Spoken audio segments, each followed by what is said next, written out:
guys, எல்லாரும் எப்படி இருக்கீங்க? ஸோ இன்றைக்கி நம்ம என்ன வீடியோ பார்க்க போகிறோம்னா one day trip to Erode. So நம்ம ஸ்ரீவிலேருந்து ஈரோடுக்கு வந்து ஒரு நாள் ட்ரிப் மாதிரி வந்து நம்ம போயிருந்தோம். அதை பற்றி தான் வந்து இன்றைக்கி வந்து பார்க்க போகிறோம். ஸோ ஒரு நாளில் வந்து என்னென்ன பிளேசஸ்லாம் விசிட் பண்ணலாம், ஒரு நாளில் வந்து அவ்வளோ பண்ண முடியாது, பட் இருந்தாலும் என்னென்னலாம் கவர் பண்ணலாம் அப்படின்னு தான் வந்து நம்ம இதில் வந்து பார்க்க போகிறோம். ஸோ எல்லாத்துக்குமே லீவ் விட்டுருப்பாங்க, நீங்களும் இந்த மாதிரி ட்ரிப்லாம் வந்து போயிருப்பீங்கன்னு நினைக்கிறேன்.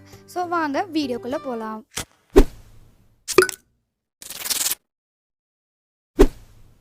ஸ்ரீவில்லிபுத்தூர் ரயில்வே ஸ்டேஷன் வந்து இப்போ வந்தாச்சு. இங்கேருந்து வந்து நம்ம வந்து ஃபஸ்ட்டு விருதுநகர் போகணும். டைம் வந்து இப்போ 5:30 இருக்கும். இங்கேருந்து ஃபஸ்ட்டு நம்ம வந்து பேசஞ்சர் ட்ரெயினில் வந்து விருதுநகர் வந்து போகணும். விருதுநகர்லேருந்து 7 o'clock வந்து மைசூர் எக்ஸ்பிரஸில் வந்து நம்ம வந்து ஈரோடு வந்து போக போகிறோம். ஸோ ஈரோடு நம்ம வந்து வந்தாச்சு. டைம் வந்து இப்போ 12 o'clock. இன்ஃபர்மேஷன் சென்டரில் தான் வந்து இப்போ நம்ம இருக்கோம். இங்கே வந்து என்ன பண்ண போகிறோம்னா, நம்ம ரிட்டையரிங் ரூம் வந்து புக் பண்ண போகிறோம். 2 பேர் தங்குற மாதிரி. 2 பேருக்குனா நமக்கு வந்து 300 rupees. ஸோ ஒருத்தருக்கு வந்து 150. 12 hours வந்து 300 rupees வந்து நமக்கு வந்து வரும். இங்கே வந்து டார்மெண்ட்ரி ரூம்ஸுமே வந்து அவைலபிளாக தான் இருக்குது. அதாவது ஒருத்தர் தங்குற மாதிரியும் நம்ம தங்கிக்கலாம், இல்லை 2 பேரும் தங்கிக்கலாம், இல்லை ஒரு ஃபேமிலி கூட தங்கிக்கலாம். காலையில் விடிஞ்சிருச்சு. இப்போ நம்ம ஈரோடு ரயில்வே ஸ்டேஷன் வெளியிலேருந்து பார்த்துட்ருக்கோம். ரொம்ப பெரிய ரயில்வே ஸ்டேஷன் தான். அதுக்கப்புறம் இப்போ வந்து நம்ம டைம் வந்து இப்போ ஒரு 8 o'clock இருக்கும். இப்போ வந்து நம்ம ஃபஸ்ட்டு சாப்பிட்டாகணும், ஏன்னா சாப்பிட்டு தான் அடுத்து நம்ம எதுனாலும் பண்ண முடியும்.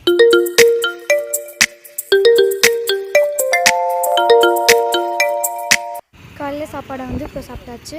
இப்போ வந்து நம்ம எங்கே இருக்கோம்னா, ரயில்வே ஸ்டேஷன் வெளியே உள்ள பஸ் ஸ்டாப். அதாவது ரயில்வே ஸ்டேஷன்லேருந்து வெளியே வந்தோடனே ஒரு பஸ் ஸ்டாப் வந்து எல்லா ரயில்வே ஸ்டேஷன்லேயும் இருக்கும். அந்த மாதிரி ஒரு பஸ் ஸ்டாப்பில் வந்து நம்ம நிற்கிறோம். இங்கேருந்து நம்ம ஃபஸ்ட்டு போக போகிற பிளேஸ் என்னென்னா, சென்னிமலை முருகன் கோவில். அங்கே தான் வந்து நம்ம வந்து போக போகிறோம். இங்கேருந்து நமக்கு வந்து பஸ் வந்து வரும். இங்கேருந்தே நம்ம டேரெக்டாக அங்கே போயிடலாம். பஸ் நம்பர் வந்து நம்பர் 11 பஸ்ஸுன்னு இங்கே வந்து நான் ஒருத்தவங்கள்ட்ட கேட்டோம். இதுதான் ஃபஸ்ட் டைம் எங்களுக்கு. நம்பர் 11 பஸ் வந்து வருமா, சென்னிமலைக்கு வந்து போகிற பஸ்ஸு. இங்கே நம்மனாலே போதும், இங்கேருந்து நம்ம டேரெக்டாக வந்து சென்னிமலைக்கு வந்து போயிடலாம். இங்கே பார்த்தீங்கன்னா தெரியும், பஸ் ஸ்டாண்ட் வந்து இங்கேருந்து வந்து 3 kilometers தான் வந்து இருக்குது. பரவாயில்ல, இந்த ஊரில் வந்து பஸ் ஸ்டாண்டும் ரயில்வே ஸ்டேஷனுமே வந்து பக்கத்தில் தான் வந்து இருக்குது. ஒரு வழியாக நம்ம 25 kilometers ட்ராவல் பண்ணி சென்னிமலைக்கு வந்து ஏற ஆரம்பித்தாச்சு. மொத்தம் இந்த மலையில் வந்து 1320 steps வந்து இருக்குது. ஸோ பார்ப்போம் எவ்வளோ சீக்கிரத்தில் நம்ம மலை ஏறுறோம் அப்படின்னு.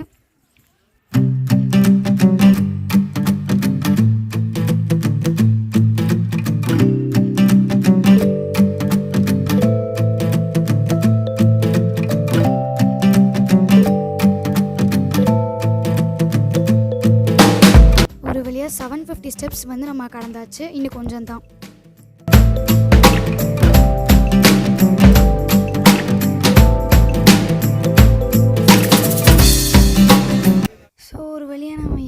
கஷ்டப்பட்டு ஏறி மேலே வந்தாச்சு. இன்றைக்கி வந்து பார்த்திங்கன்னா ரொம்ப கூட்டம் கோவிலில்.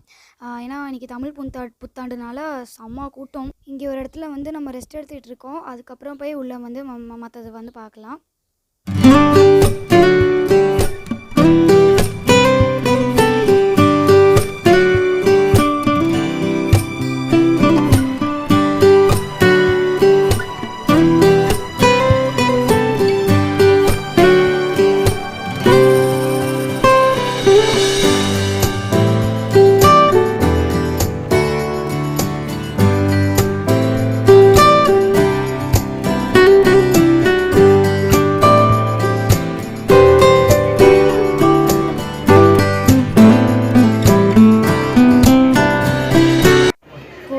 பார்த்திங்கன்னா வந்து பயங்கர க்யூ, ரொம்ப நிறைய பேர் நின்னாங்க.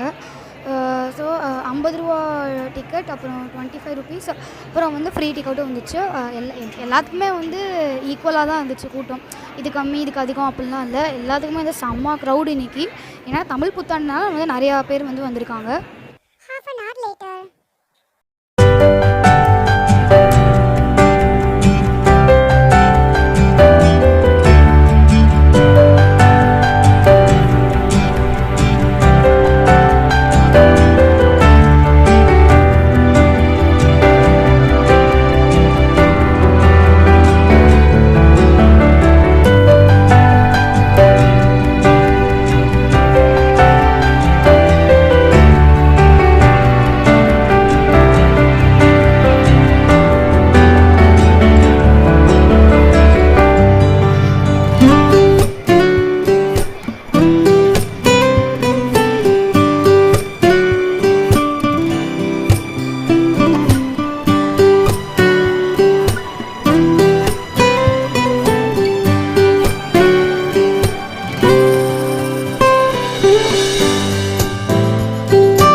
கோவிலை வந்து சுற்றி பார்த்துட்டு கீழே இறங்க ஆரம்பித்தாச்சு.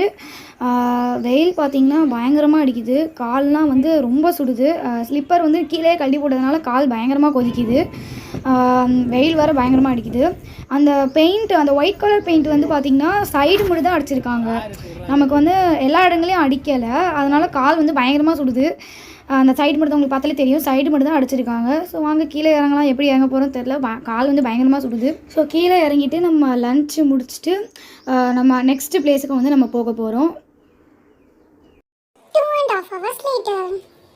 நெக்ஸ்ட் நம்ம பார்க்க போகிற பிளேஸ் என்னன்னா திண்டல் முருகன் கோவில்.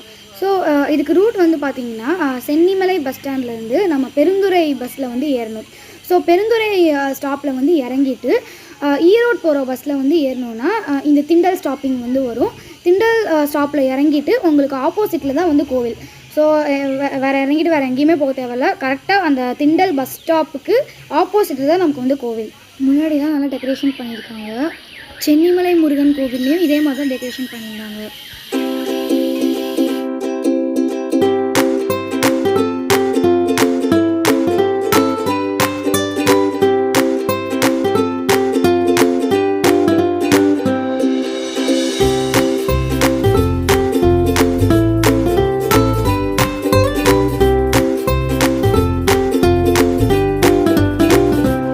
நெக்ஸ்ட்டு வந்து நம்ம இங்கேருந்து நம்ம நெக்ஸ்ட் பிளேஸ் வந்து பவானிக்கு வந்து போக போகிறோம். ஸோ ஃபஸ்ட்டு அதுக்கு வந்து இங்கேருந்து நம்ம ஃபஸ்ட்டு ஈரோடு போகணும். அதுக்கப்புறம் ஈரோடு போயிட்டு நம்ம பவானி போகிற பஸ்ஸில் வந்து ஏறினோன்னா நம்ம பவானிக்கு வந்து போகிறோம். ஸோ அங்கே ஒரு முக்கியமான பிளேஸ் வந்து நம்ம பார்க்க போகிறோம். நம்ம பார்க்க போகிற முக்கியமான பிளேஸ் இங்கே தான் இருக்குது. ஸோ வாங்க பார்க்கலாம். பவானி சங்கமேஸ்வரர் கோவிலோட பின்னாடி தான் இப்போ வந்து நம்ம நடந்து போயிட்டுருக்கோம். அந்த முக்கியமான இடத்துக்கு தான் வந்து போயிட்டுருக்கோம். ஸோ அந்த முக்கியமான இடம் வந்து என்னென்னா 3 ஆறு ஒன்றா சேர்கிற இடம். ஸோ அந்த இடம் வந்து இங்கே தான் இருக்குது. அந்த 3 ஆறு வந்து என்னென்ன அப்படின்னா பவானி, காவேரி, அதுக்கப்புறம் வந்து அமிர்தா நதி. இந்த மாதிரி 3 ஆறு ஒன்றா சேர்றது தான் திரிவேணி சங்கம் அப்படின்னு சொல்லிட்டு சொல்லுவாங்க.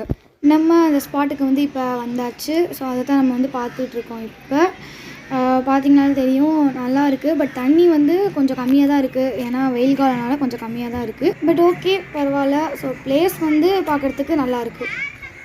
இந்த இடத்துல இந்த ரைட் சைட்லேருந்து வர ஆறு தான் வந்து பவானி. ஸோ பவானி வந்து ரைட் சைட்லேருந்து வருது.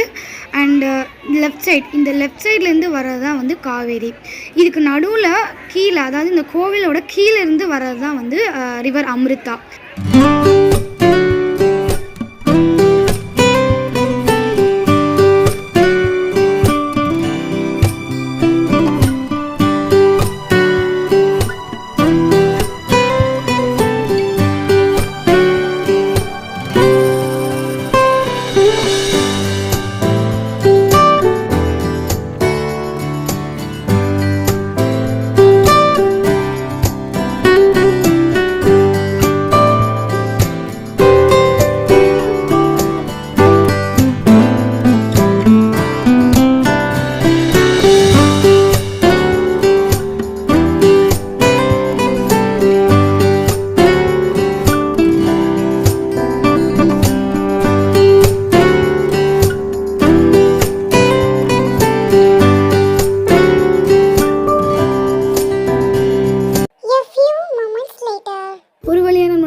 இப்போ வந்து ரயில்வே ஸ்டேஷன் வந்தாச்சு. ஸோ ஏசி வெயிட்டிங் ஹாலில் தான் நம்ம வந்து இப்போ இருக்கோம்.